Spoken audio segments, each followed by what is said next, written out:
À bord du navire New Amsterdam de Holland America, plus de 2000 passagers se préparent à passer une journée de détente aux Bahamas. La musique de Steel Drum flotte dans l'air, des cocktails sont préparés, on applique de la crème solaire. 4 ponts plus bas dans les entrailles du navire, 2 hommes sont au travail, un ingénieur et un nettoyeur de salle des machines. Ils effectuent une maintenance de routine sur le système d'égout. Rien d'inhabituel, juste une journée ordinaire dans la salle des machines. Mais quelque chose n'allait pas. D'abord, les hommes ont entendu de forts coups provenant de l'autre côté de la pièce. Puis, seulement 86 secondes plus tard, ils se sont retrouvés piégés dans un piège mortel bouillant, sans aucune issue. Voici l'histoire de ce qui s'est passé sur le New Amsterdam, une histoire de défaillance mécanique catastrophique. Un sauvetage désespéré et 2 hommes qui sont allés travailler un matin et ne sont jamais rentrés chez eux. Construit en 2010, le New Amsterdam est impressionnant. 11 ponts passagers s'élèvent au-dessus de la ligne de flottaison. En dessous, 4 autres ponts abritent les quartiers de l'équipage et la salle des machines massives qui alimentent tout le navire. Holland America Line, qui exploite ce navire, est reconnu pour sa sécurité, sa tradition et son luxe, et appartient à Carnival Corporation, la plus grande compagnie de croisière mondiale. La ville flottante est maintenue en vie par 6 générateurs diesel produisant de l'électricité. Cette électricité alimente la propulsion et tous les systèmes du navire. Climatisation, lumière, ascenseur, cuisine, divertissement, tout. Mais il y a un autre système qui traverse le navire, une technologie plus ancienne et plus dangereuse. Le système à vapeur. La vapeur est employée sur les navires depuis plus de 2 siècles. C'est un moyen efficace de transférer la chaleur d'un endroit à un autre. Sur le New Amsterdam, le système fonctionne à haute pression et à 340 degrés Fahrenheit, soit 170 degrés Celsius. La salle des machines produit la vapeur. Quand les générateurs diesel du navire fonctionnent, leurs gaz d'échappement font bouillir l'eau. Cette vapeur est ensuite acheminée à travers le navire partout où de la chaleur est nécessaire pour préchauffer le fioul. Garder les cabines des passagers chaudes et la piscine agréable. Sous les ponts, la blanchisserie et les cuisines utilisent aussi la vapeur, mais c'est aussi dangereux. Lorsque l'eau se transforme en vapeur, elle prend un volume 1600 fois supérieur à son volume initial. Et si cette pression est soudainement relâchée, les conséquences peuvent être catastrophiques. Les tuyaux du navire se dilatent et se contractent lorsqu'ils chauffent et refroidissent. Si un long tuyau transporte de la vapeur à 340 degrés, ce tuyau va s'allonger. Pas de beaucoup, mais suffisamment. Si le tuyau ne peut pas se dilater, il va céder. C'est là qu'interviennent les joints de dilatation, une section flexible faite d'acier inoxydable ondulé. Lorsque le tuyau chauffe et essaie de se dilater, le joint de dilatation se comprime. Lorsque le tuyau refroidit et se contracte, le joint s'étire. C'est une solution simple à un problème complexe. Mais les joints sont plus fragiles que les tuyaux pleins. Si la pression devient trop élevée ou s'ils ne sont pas correctement entretenus, ils peuvent céder. Sur le New Amsterdam, il y avait un joint de dilatation dans une section de tuyaux qui traversait la salle d'égouts avant. Ce tuyau faisait partie d'une branche qui alimentait en vapeur les radiateurs de la salle d'eau potable. Ces radiateurs étaient rarement utilisés la plupart de l'année. Le navire utilisait plutôt l'eau chaude provenant des moteurs principaux. Les radiateurs à vapeur servaient uniquement quand les moteurs principaux étaient arrêtés. Et cela n'arrivait que quelques jours par an. Donc ce tuyau, avec son joint de dilatation, restait inutilisé la plupart du temps. Pas complètement inactif, mais pas non plus pleinement utilisé. 2 vannes d'arrêt menaient au radiateur et restaient légèrement ouvertes pour éviter que le tuyau ne refroidisse totalement, maintenant ainsi une pression dans le système. 5 jours avant l'accident, le 17 mars 2024, un membre de l'équipage a remarqué qu'un des chauffe-eau dans la salle d'eau potable fuyait. Rien de grave, mais suffisant pour nécessiter une intervention. Le chauffe-eau devait être retiré pour réparation. L'alimentation en vapeur a été coupée pour le déplacer. Il y avait une vanne dans le tuyau menant au chauffe-eau, que le membre d'équipage a complètement fermé. Après quelques jours, le chauffe-eau a été réparé et réinstallé. Tout a été remis en place. Les raccords ont été serrés. Le système a été vérifié. Mais la vanne dans le tuyau d'alimentation n'a jamais été rouverte. Elle est restée fermée. C'était une erreur. Avec la vanne fermée, La vapeur entrant encore par les 2 robinets d'arrêt entr'ouverts n'avait nulle part où aller. Elle ne pouvait pas circuler vers les radiateurs et la pression a commencé à monter. Le New Amsterdam est arrivé à Half Moon Cay à 8 h le 22 mars 2024. Half Moon Cay est l'île privée de Holland America aux Bahamas. Il n'y a pas de quai. Le navire reste au large, maintenu en position par son système de propulsion. Les passagers sont transportés vers l'île sur de plus petits bateaux. Comme le navire n'était pas amarré, toutes les portes étanches de la salle des machines restent fermées. C'est une mesure de sécurité pour éviter la propagation d'un incendie ou d'une inondation. Mais ces portes fermées allaient bientôt devenir un piège mortel. À 8 h 30, 2 membres d'équipage sont entrés dans la salle d'eau usée avant pour une maintenance de routine. L'un d'eux était Joseph Torrado, un 3e mécanicien philippin. Il était accompagné de Wawan Gusnawan, indonésien travaillant comme nettoyeur de salle des machines. Il travaillait sur le système d'égout du côté tribord, soit le côté droit de la salle. La conduite de vapeur longeait le mur du côté bâbord. Il n'avait aucune raison d'y prêter attention. Tout semblait normal.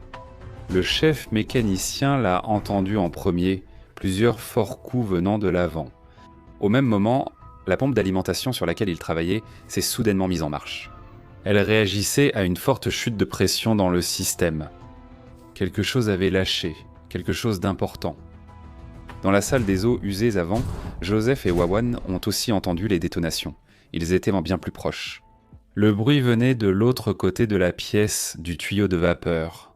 Puis le joint de dilatation a cédé. De la vapeur à 340 degrés Fahrenheit et 115 psi a jailli dans la pièce. En un instant, l'air a été remplacé par de la vapeur surchauffée. Les 2 hommes ne voyaient ni ne respiraient sûrement la vapeur envahissant la pièce. Leur peau et leurs poumons auraient été en train de brûler et ils n'avaient que quelques secondes pour sortir. Joseph et Wawan ont couru vers les portes.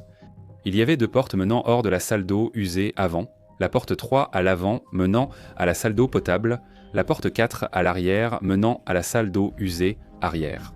Les 2 portes étaient scellées des portes étanches lourdes et elles étaient toutes les 2 fermées. Ils ont essayé d'ouvrir la porte. Mais les portes hydrauliques ne sont pas faciles à ouvrir manuellement. Elles sont conçues pour être contrôlées par la pression hydraulique. Il y a une commande manuelle, une pompe à main, mais cela prend du temps. Ils n'en avaient pas. La vapeur était partout maintenant. La température dans la pièce augmentait rapidement et le niveau d'oxygène baissait. Le sauvetage a débuté à 9 h 13 après le déclenchement des alarmes sur le navire.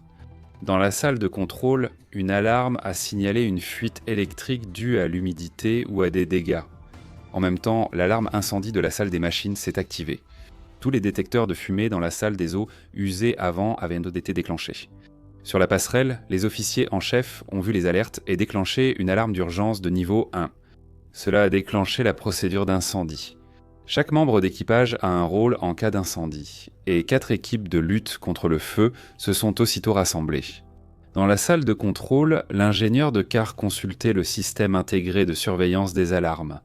Ce réseau surveille tous les systèmes techniques du navire, et il a remarqué quelque chose d'inquiétant. La pression dans le système de vapeur était passée de 115 psi à 70. Cette chute importante révélait une fuite majeure. Le chef ingénieur qui avait entendu les détonations et vu la réaction de la pompe d'alimentation a compris ce qui s'était passé. Ce n'était pas un incendie, c'était une fuite de vapeur. Il a ordonné la fermeture de la vanne d'isolement de la vapeur. Cette vanne contrôlait l'alimentation en vapeur des sections avant du navire. Puis, minute après minute, l'horreur de ce qui s'était réellement passé s'est révélée. Moins d'1 minute après l'alerte, 4 équipes de pompiers ont mis leurs combinaisons et appareils respiratoires, pensant intervenir sur un incendie. Un groupe de membres d'équipage a rejoint Joseph et Wawan dans la salle des eaux usées arrière, située derrière la salle des eaux usées avant. Ils ont tenté d'ouvrir la porte numéro 4. La porte s'est entr'ouverte et de la vapeur chaude sous pression s'est échappée. Elle a frappé les membres de l'équipage, les forçant à reculer et à lâcher le contrôle de la porte. La lourde porte s'est refermée brusquement, dans un grand fracas. Vers 9 h 20, quelqu'un a constaté l'absence de Joseph à son point de rassemblement. Il manquait. Le premier ingénieur a été désigné comme commandant sur place. Il a mené les recherches, débutant dans la salle des eaux usées, d'où venait l'alarme. Après 6 minutes, ils ont atteint la salle des eaux usées arrière. Il a aussi essayé d'ouvrir la porte 4, mais il n'a pas pu parce qu'elle était trop chaude pour être touchée longtemps. Il avait une caméra thermique et l'a pointée vers la porte. Elle a indiqué 212 degrés Fahrenheit, soit 100 degrés Celsius. À 9h30, tous les membres de l'équipage avaient été retrouvés, sauf 2. Désormais, le sauvetage devenait urgent. 2 hommes étaient piégés dedans. Les équipes de pompiers ont essayé d'ouvrir les portes des 2 côtés. La porte 3 depuis la salle d'eau potable à l'avant, la porte 4 à l'arrière. Chaque fois qu'ils parvenaient à en ouvrir une légèrement, de la vapeur s'échappait, les obligeant à reculer. Puis la porte se refermait. Finalement, ils ont réussi à ouvrir un peu la porte 3. La salle d'eau potable s'est immédiatement remplie de vapeur et l'équipe a dû battre en retraite par une sortie de secours. Une autre équipe a réussi à entrouvrir la porte 4 et à la maintenir ainsi un moment. Mais la salle des eaux usées arrière s'est remplie de vapeur et ils ont dû abandonner cette salle aussi. Le problème était que la salle des eaux usées avant, là où la conduite a éclaté, était toujours pleine de vapeur. Même avec l'alimentation en vapeur coupée, la salle retenait la chaleur. À chaque ouverture de porte, la vapeur envahissait la pièce voisine. Les équipes d'incendie ne pouvaient entrer. Donc, à 9h44, ils ont changé de tactique. Ils ont ouvert 2 portes supplémentaires sur le pont pour améliorer la circulation de l'air. Ensuite, ils ont augmenté les ventilateurs de ventilation au maximum. L'équipe d'intervention a de nouveau réussi à entrouvrir la porte 3, mais a dû battre en retraite. Les minutes s'écoulaient alors qu'ils continuaient d'essayer et la situation devenait désespérée. Les sauveteurs savaient que 2 hommes étaient piégés et que le temps pressait maintenant, mais ils n'arrivaient toujours pas à ouvrir les portes. La pompe manuelle qui était censée les ouvrir manuellement ne fonctionnait pas, peut-être parce que l'huile hydraulique était devenue trop chaude ou parce que la pression ne montait pas correctement. Quelle qu'en soit la raison, les portes ne s'ouvraient pas. À 10h08, près de 30 minutes après la rupture de la conduite, ils ont enfin ouvert entièrement la porte 3 Arc Balance. La première victime a été trouvée juste dans la salle des eaux usées avant. Il était près de la sortie, essayant de s'échapper. À 10h16, les équipes d'incendie 3 et 4 ont recommencé à travailler sur l'autre porte. Ils devaient l'ouvrir davantage. Une fois l'ouverture suffisante, ils ont découvert la deuxième victime qui avait aussi tenté de fuir. Selon le système automatique de détection d'incendie du navire, il n'a fallu que 86 secondes entre la première alarme et le moment où la pièce a été complètement remplie de vapeur. Mais comment les choses ont-elles pu si mal tourner ? Pour répondre à cette question, une enquête a été lancée peu de temps après l'accident. Sous le pont, les dégâts étaient considérables. La chaleur était si intense que la peinture s'est décollée des murs et que les détecteurs de fumée en plastique ainsi que les abat-jours ont fondu. Un réservoir en fibre de verre s'était fissuré à cause de la chaleur. Le bureau néerlandais de la sécurité a interrogé l'équipage, examiné les systèmes, consulté les journaux de maintenance et analysé le joint de dilatation défectueux. Ils ont découvert une chaîne de facteurs contributifs, plutôt qu'une seule cause. Tout d'abord, il y avait la vanne qui était restée fermée après la réparation du réchauffeur. Cela a accru la pression dans le tuyau, dépassant la résistance du matériau. Finalement, le joint de dilatation a cédé, remplissant la pièce de vapeur. Deuxièmement, il y avait la nature même du tuyau. Peu utilisé, il chauffait et refroidissait souvent. Cela provoquait des contraintes dans le métal avec le temps. Troisièmement, lorsque la vapeur se refroidit, elle redevient de l'eau. Cette eau peut s'accumuler dans le tuyau. Si la vapeur entre alors soudainement, le résultat peut être violent, envoyant des ondes de choc à travers le système qui peuvent être entendues sous forme de forts coups. L'enquête a révélé que les procédures du navire pour le démarrage des systèmes à vapeur étaient bien conçues pour éviter cela. La pression était censée être augmentée progressivement.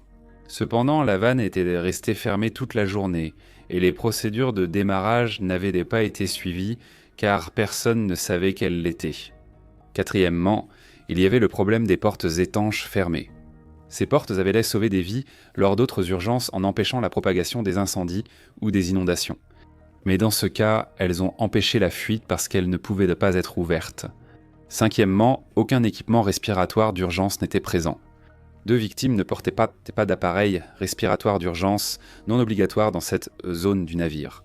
Mais si les victimes en avaient eu, elles auraient peut-être eu assez de temps pour atteindre une sortie de secours ou pour survivre jusqu'à ce que les portes puissent être ouvertes. le Bureau néerlandais de la sécurité recommande une meilleure formation des équipages sur les systèmes à vapeur, de meilleures procédures de suivi des vannes après maintenance et la fourniture d'appareils respiratoires d'urgence dans les zones à risque de fuite de vapeur. Et la révision de la conception des portes étanches afin de s'assurer qu'elles puissent être ouvertes en cas d'urgence. Immédiatement après l'accident, les passagers de la croisière ont su que quelque chose n'allait pas. Le capitaine a annoncé qu'il y avait eu un incident et que 2 membres d'équipage étaient décédés. Un passager a ensuite dit aux journalistes que le capitaine a pleuré pendant l'annonce. Il a observé un moment de silence pour les 2 hommes. L'ambiance sur le navire, qui était festive et excitante, est devenue extrêmement sombre. Les événements ont été annulés et la célébration s'est arrêtée. Les 2 hommes ont laissé des familles derrière eux. Wawan Gusnawan, une épouse et 2 enfants, Joseph Terrado, ses proches, qui l'attendaient à la maison. Le New Amsterdam a continué ses croisières après l'incident. Des experts indépendants ont inspecté et confirmé le bon fonctionnement des systèmes du navire. La garde côtière des États-Unis a approuvé. Les passagers qui se trouvaient à bord lors de l'accident et les membres d'équipage qui avaient réagi à l'urgence se sont vus proposer un accompagnement psychologique. Si vous avez trouvé cette vidéo intéressante, pensez à vous abonner. Cela aide beaucoup.